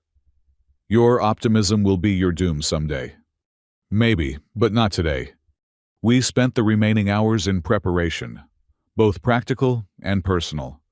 I recorded messages for key council members, outlining strategies to counter fear-based rhetoric if we didn't return. Naraya synchronized her energy patterns with mine more deeply, creating backup resonances we could use to find each other if separated. As departure approached, we found ourselves back in bed, fully clothed, but needing the closeness. The joke that started everything felt like a lifetime ago. Do you regret it? Naraya asked suddenly. That night when you let me in, not knowing what would follow. I considered the question seriously. My life had been simpler before, lonelier, but simpler. Now I was bonded to an alien being, embroiled in galactic politics, facing threats from entities that existed outside normal space-time. My very biology was changing, becoming something science couldn't fully explain. No, I said finally. I regret many things, not acting sooner on the refugee trafficking, letting cynicism rule me for so long, the people I couldn't save. But not you, never you. Her patterns rippled with emotion too complex for words. Even if it leads to transformation, even if we become something unrecognizable. We're already unrecognizable from who we were. That couple who awkwardly shared a bed out of political necessity, they're gone. I traced the light patterns visible through her suit. In their place is something better. Something chosen. "The humans have a word," she said. "Love. But it seems too small for what this is." "Then we'll make a new word. We're good at that." She laughed, the sound like solar wind through crystal. Always the linguist. The door chimed. Time to go. The journey to the Vale Nebula station took 18 hours in a fast courier ship. I spent the time reviewing everything we knew about failed bonds. The data was limited. Most incompatible pairs simply separated before any dramatic effects. But there were outliers. Cases where the separation caused lasting damage. Feedback loops, I mused, studying the medical files. When a bond fails catastrophically, sometimes echoes remain. Ghost patterns that try to complete connections that no longer exist. Like phantom limb syndrome, Kowalski suggested. Your brain expecting something that isn't there anymore. Exactly. But what if someone amplified those echoes, fed them energy, until they became something else? Velen looked up from his own research. The predecessors excel at taking existing patterns and weaponizing them. During the war, they would capture enemies and alter their neural structures to create living bombs. Charming people, Kowalski muttered. They don't see it as cruelty, Naraya explained. To them, we're raw materials, potential waiting to be shaped into useful forms. And what more useful form than proof that interspecies bonding is dangerous? I felt pieces clicking together. They couldn't stop the bonds from forming, so they're trying to corrupt them, turn our connection into our destruction. The station appeared on sensors, drifting silent in space. No energy signatures, no life signs. Just an ominous emptiness that made my new senses recoil. Full environmental suits, Kowalski ordered. No one breaks seal for any reason. We docked without incident. But the moment we entered the station, I knew the suits wouldn't matter. The air itself was wrong, thick with potential that made reality feel negotiable. Stay together, I said, but my voice came out in harmonics. Through my visor, I saw the others experiencing similar distortions. The corridors were empty, but not abandoned. Surfaces rippled with half-formed patterns, as if the station itself was trying to transform. We followed emergency lighting toward the command center, each step feeling like movement through increasingly dense medium. There, Naraya pointed to an observation lounge. Through the transparent aluminum windows, we saw them. The transformed crew stood in perfect stillness, arranged in geometric patterns that hurt to perceive. They weren't quite human anymore, weren't quite Noctari, weren't quite anything nameable. They existed in flux, constantly shifting between states. Beck, I called out, recognizing what remained of the administrator. Can you hear me? The formation rippled. When Beck spoke, it was in chorus with every other transformed being. We hear, we see. We are becoming what was always intended. This isn't you, I insisted. This is predecessor manipulation. Is it? The collective turned toward us with eerie synchronization. Or is this the natural endpoint of your grand experiment when barriers dissolve, when boundaries cease to matter? What remains? I felt Naraya's fear spike through our bond. This wasn't just physical transformation, it was existential dissolution. The individual erased in favor of forced unity. That's not what the bonds create, I said. We remain ourselves while choosing connection. Choice is illusion, connection is inevitable. We simply accelerate the process. They moved then, not walking but flowing toward us. Kowalski raised her weapon, but I stopped her. Energy weapons will just feed them. We need a different approach. What kind of approach? Velen asked, backing away from the advancing collective. I thought frantically. What was the opposite of forced unity? What could disrupt a pattern that consumed individuality? Discord, I breathed. Naraya, remember the assembly, the chaos of dozens of languages at once. She understood immediately. Together, we began broadcasting on every frequency we could access. Not words, but pure linguistic chaos. Every language we knew, overlapping and contradicting, creating a Babel that made unified thought impossible. The collective stumbled, their synchronized movement faltering. Individual faces showed through the flux, confusion, pain, but also relief. More, I urged. Everyone, add your voice. Your real voice, not what they're trying to make you become. Kowalski started swearing in 3 languages. Velen recited what sounded like legal codes. Even the security team added their voices, creating a cacophony that celebrated difference over uniformity. The transformation began to crack. Beck separated from the collective first, collapsing as his form stabilized. Then, Twilight Echo. Her Noctari patterns flickering, but distinct. One by one, the crew members fell away from the forced unity. But something else rose in its place.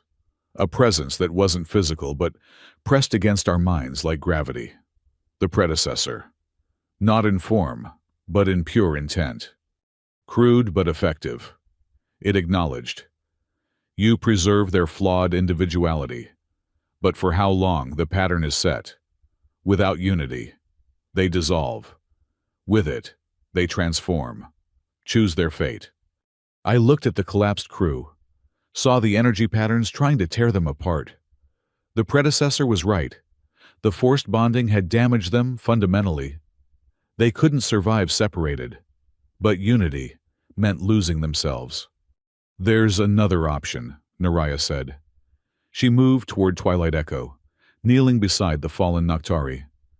Not forced unity or total separation, but chosen connection, freely given. She offered her hand. Twilight Echo, barely conscious, took it. The touch sparked something, not the overwhelming fusion of before, but a gentle sharing. Naraya gave freely of her energy, not to control but to heal. I understood. Moving to Beck, I offered the same, not trying to bond with him, but sharing enough energy to let him stabilize, to remember who he was. Impossible, the predecessor presence hissed.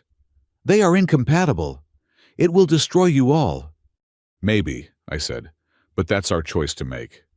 One by one, we paired off with the transformed crew, not creating permanent bonds, but offering temporary support. Human to human, Noctari to Noctari, and in some cases, crossing species lines where trust allowed.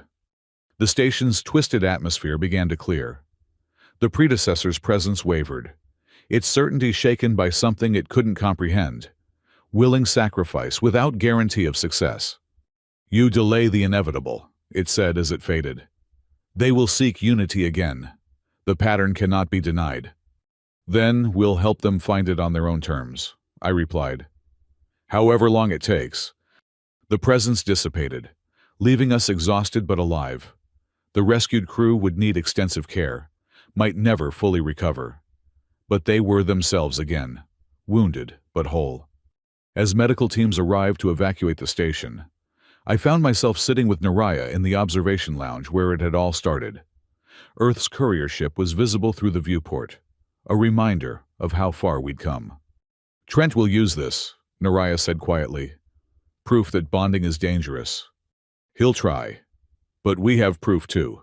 That connection doesn't have to mean loss of self. That unity and individuality can coexist. Will it be enough? I took her hand, feeling our bond pulse with shared exhaustion and determination. It has to be, because the alternative is letting fear win, and I'm too stubborn for that. She leaned against me, patterns dimming toward rest. Your stubbornness saved lives today. Our stubbornness. I couldn't have done any of this alone. No, she agreed. That's rather the point, isn't it? We're stronger together, but only when we choose to be. The medical transport arrived, and we helped load the recovering crew. Beck managed to squeeze my hand before they took him away. Thank you, he whispered. For remembering I was still in there. Always, I promised. The journey back to Eden the Heath was subdued. We'd won a victory, but at a cost. The easy confidence of the early bonding programs was shattered.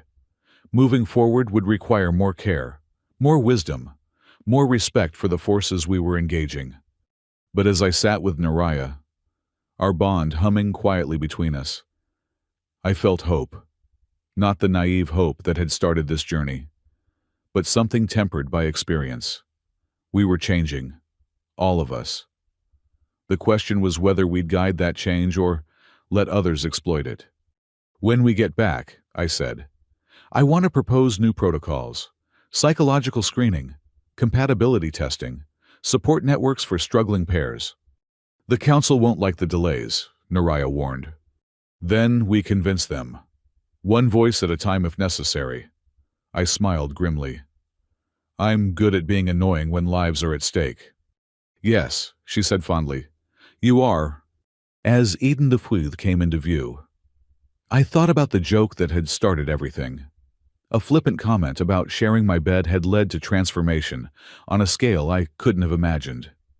But perhaps that was how all great changes began, with someone willing to open their door to the unexpected.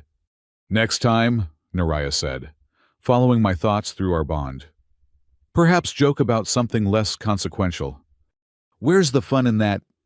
Her laughter filled the shuttle, bright and alien and perfectly familiar. Whatever came next, we'd face it as ourselves, changed but not consumed, united but not uniform. The adventure that began with a joke about bed sharing had become something else entirely, a love story between species. A thriller spanning galaxies.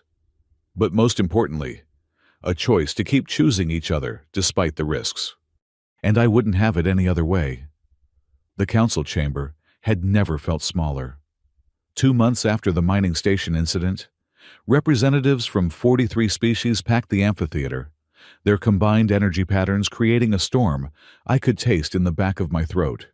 At the center of it all, Ambassador Trent stood like a pillar of righteous fury, gesturing at holographic displays of transformation victims. 15 incidents across 7 systems, he declared, each one linked to these unnatural bonds. How many more must suffer before we acknowledge the truth? I sat in the witness section, Naraya beside me, our hands carefully not touching. We'd learned that even small displays of connection could trigger violent reactions from the opposition. Around us, other bonded pairs maintained similar careful distances. The effort of separation visible in strained faces and dimmed patterns. The truth, first Singer of Dawn rose to respond, is that 14 of those incidents were caused by forced separation of established pairs. Only 1 arose from natural incompatibility. Semantics, Trent spat. The danger remains regardless of cause. The danger, Yarick interjected from his moderator's position, is in acting from fear rather than understanding. Dr. Renner, you've studied these cases extensively. What are your findings? I stood, feeling the weight of hundreds of eyes.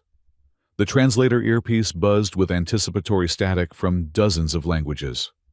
Every transformation case follows the same pattern, I began, pulling up my own data. An existing vulnerability, exploited by external manipulation. The bonds themselves aren't the problem. They're being weaponized by entities that benefit from our division. Conspiracy theories, someone shouted from Trent's section. Documented fact.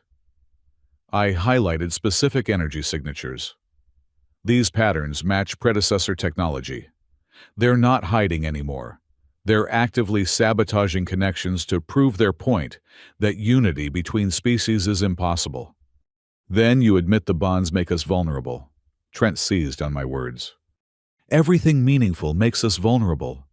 Love, trust, cooperation, all can be exploited. That doesn't mean we abandon them. The chamber erupted in arguments. Through the chaos, I caught Velen's eye. He sat with the reformed conspirators who'd turned witness, his face showing the strain of recent months. His testimony had been crucial in exposing the network. But redemption was proving harder than confession. Yarick called for order. We'll recess for 2 hours. When we return, we'll vote on the Interspecies Bond Regulation Act. As delegates filed out, Naraya's hand briefly brushed mine. Through that fleeting contact, I felt her exhaustion and fear. The act would either legitimize what we'd built or destroy it entirely. In the corridor outside, we were intercepted by an unexpected figure. Beck, still gaunt from his ordeal but walking steadily, approached with Twilight Echo at his side. They moved in careful synchronization, not the forced unity of transformation, but hard-won harmony. "Dr. Renner," Beck said, "we need to tell you something about what happened to us." I guided them to a private alcove, activating privacy screens. "You shouldn't be here," the medical board said. "The medical board doesn't understand what we experienced." Twilight Echo's patterns flickered with urgency. "During the transformation, when the collective took us, we saw things, memories that weren't ours."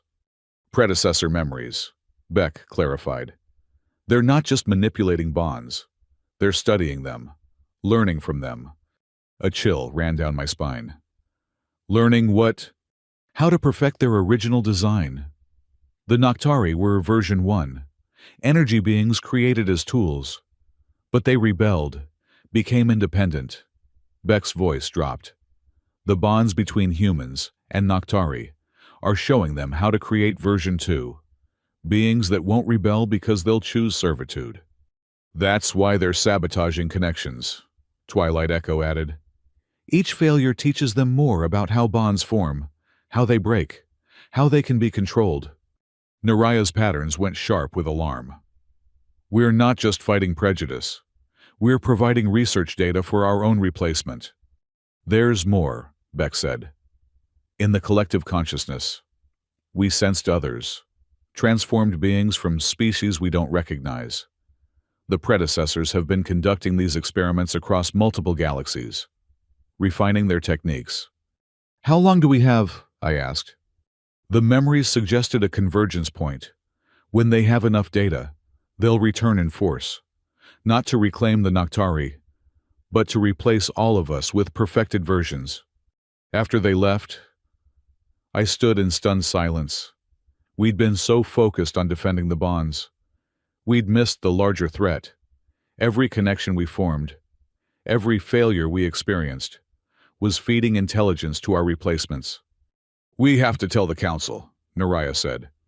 "Tell them what that by fighting for the right to bond, we're hastening our own extinction." I laughed bitterly.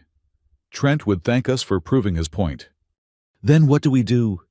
I thought of all the pairs I'd counseled, the connections that had brought such joy despite the risks. The answer came with surprising clarity. "We accelerate. If they're learning from us, we make sure they learn the right lessons." The Council reconvened to a changed atmosphere. Word of Beck and Twilight Echo's revelation had spread, creating new fractures in both camps. Some called for immediate cessation of all bonding programs. Others demanded military action against predecessor strongholds. Yarick struggled to maintain order. "We'll proceed with the scheduled vote." "The vote is irrelevant," I interrupted, standing without permission. "We're debating regulations while extinction watches from the shadows." "Dr. Renner, you're out of order." "Good. Order isn't serving us anymore." I moved to the center floor, Naraya joining me. "The predecessors aren't trying to stop bonds. They're studying them, learning how to create beings that combine the strengths of all our species without our inconvenient free will." "Even if true," Trent said, "that only supports immediate prohibition." "No." Naraya's voice carried harmonics that made the chamber's acoustics sing. "It means we must become what they cannot predict or control." She took my hand, and our combined energy flared through the room. But this time, we didn't stop there.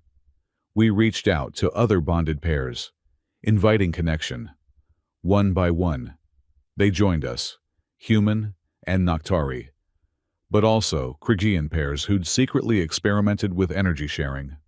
Proximum delegates whose chittering created unexpected harmonies with human neural patterns. "What are you doing?" someone demanded. Evolving, I replied. on our own terms.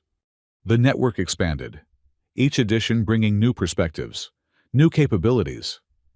Through the connections, I felt individual experiences merging into collective understanding while maintaining distinct identities. It was what the predecessors forced on their victims, but inverted, unity through diversity rather than uniformity through domination. "This is chaos," Trent protested, but his voice wavered. Through the network, I felt his fear, but also the loneliness beneath it. He'd lost his partner in the war, had closed himself off from connection ever since. "This is choice," I corrected gently. "Join us or don't, but see what we truly are before you judge." For a moment, the chamber held its breath. Then, unexpectedly, Velen stepped forward. "I spent years fearing what the Noctari represented," he said. "Let that fear be manipulated into hatred. But fear is just love turned inside out, the terror of losing what we value."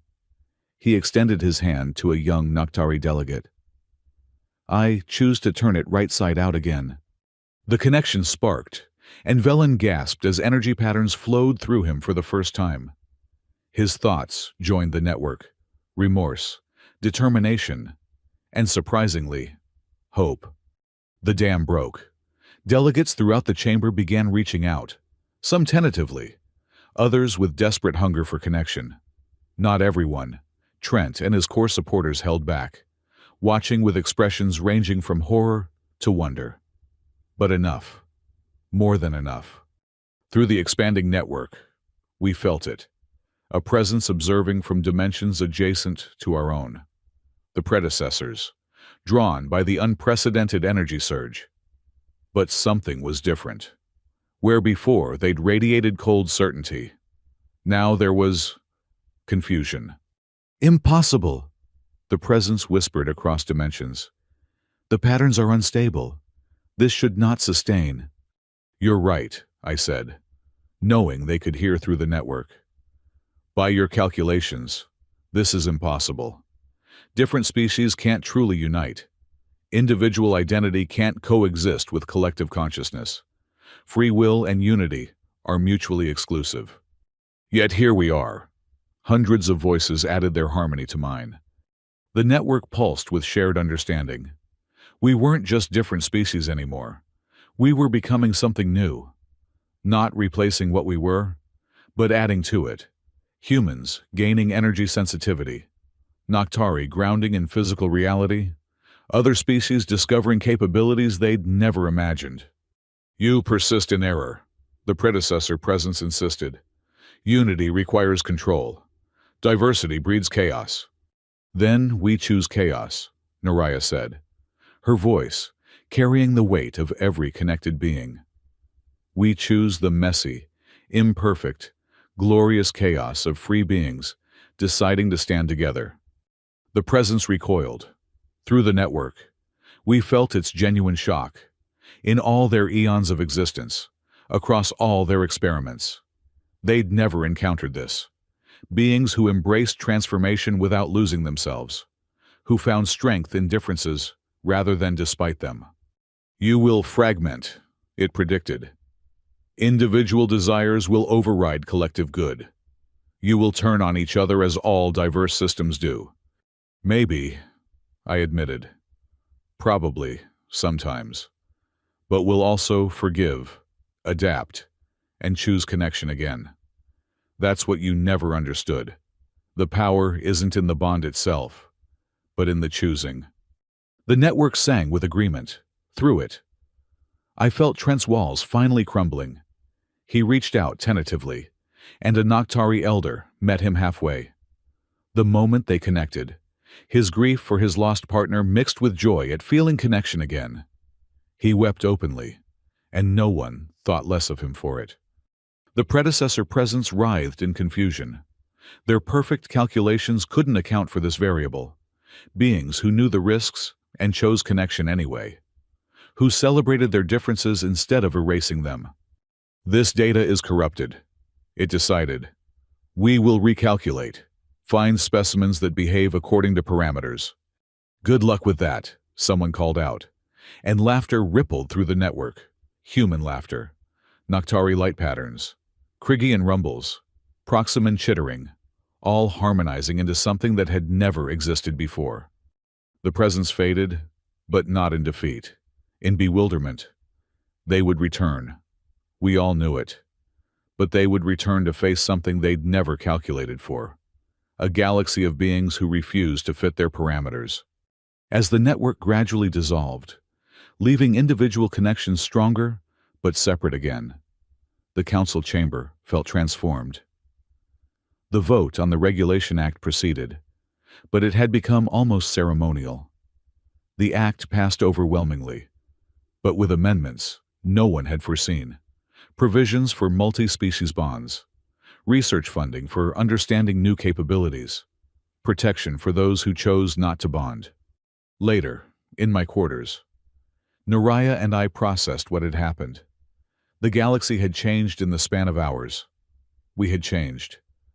I could feel new patterns in my mind, pathways opened by touching so many different consciousness types. We're going to be processing this for years, I said. Decades, she corrected. Maybe centuries. But that's rather the point. We have time to figure it out together. The predecessors won't give up. They'll try new approaches. Let them. She curled against me, our energies settling into familiar resonance. We'll adapt. It's what living beings do. I thought about the journey from that first night when she'd appeared at my door. The joke about sharing my bed had become a revolution, but not the kind anyone expected. Not a war between species, but a choice to become more than the sum of our parts. Do you think we've really changed anything? I asked. Or just delayed the inevitable? I think, she said carefully, that change and inevitability aren't opposites. The predecessors believe in perfection through control. We're proving that imperfection through choice is stronger. Philosophizing at bedtime. We really have been together too long. Impossible, she murmured against my shoulder. We've barely started. Over the following weeks, the transformation continued. Not the forced unity the predecessors imposed, but organic growth as beings across the galaxy explored what connection meant for them. Some bonds lasted days, others lifetimes. Some connected two beings, others dozens. Each was unique, messy, and absolutely unpredictable. I found myself at the center of it without meaning to be. The linguist who'd made a joke became the reluctant expert on interspecies bonding. With Naraya, we developed protocols that protected individual identity while enabling connection. We counseled pairs struggling with compatibility, mediated between species discovering unexpected resonances, and occasionally talked people out of bonds they weren't ready for. You realize, Yarrick said during one of our planning sessions, that you've accidentally become the galaxy's foremost expert on applied xenophilic theory. Please never say xenophilic again, I groaned. The point stands. Universities are creating entire departments based on your work. Our work, I corrected, gesturing to include Naraya and the growing team of bonded pairs who joined our efforts. None of this happens in isolation, which is rather the thesis of everything you're doing, he observed. Connection without consumption, unity without uniformity. It's poetry disguised as science. Don't let the Kriggians hear you say that. They're very proud of the mathematical models they've developed. He laughed, but then grew serious. The predecessors have gone quiet. Too quiet. Intelligence suggests they're massing resources in dark space between galaxies. Let them come, Naraya said. We'll be ready. But would we? As I looked around the room at beings who couldn't have imagined working together a year ago, I felt both hope and trepidation. We'd proven that different species could connect without losing themselves. But we'd also painted a target on our entire galaxy. That night, as Naraya and I settled into bed, the same bed where it all began, I voiced my fears. What if we're wrong? What if the predecessors are right about unity requiring control? Then we'll be wrong together, she said simply. But I don't think we are. Every bond that forms by choice proves them wrong. Every being that maintains identity while sharing consciousness refutes their core belief. You sound very certain for someone whose species was literally created as tools. Perhaps that's why I'm certain. We broke free once through isolation and rebellion. Now, we're breaking free again through connection and choice. Her pattern shifted to something I'd learned meant deep affection. Besides, someone has to balance your constant worrying. I don't constantly worry. You're literally worrying about worrying right now. I laughed despite myself. Fine, but someone needs to think about consequences. And someone needs to believe in possibilities. She pulled me closer. That's why we work. As sleep took us, I reflected on the impossible journey. A joke about sharing my bed had sparked a revolution in how species related to each other. It had exposed ancient conspiracies, awakened sleeping threats, and transformed the fundamental nature of galactic civilization. But mostly, it had taught me that the most profound changes often begin with the smallest gestures. Opening a door, extending a hand, making space in your life for someone different from yourself. The predecessors would return. Other challenges would arise. The bonds we'd formed would be tested in ways we couldn't imagine. But we'd face them as ourselves, changed but not consumed. United, but not uniform. Connected by choice rather than control. And it all started with a joke about sharing my bed with an alien vampire who took me seriously. The galaxy would never be the same, and neither would we.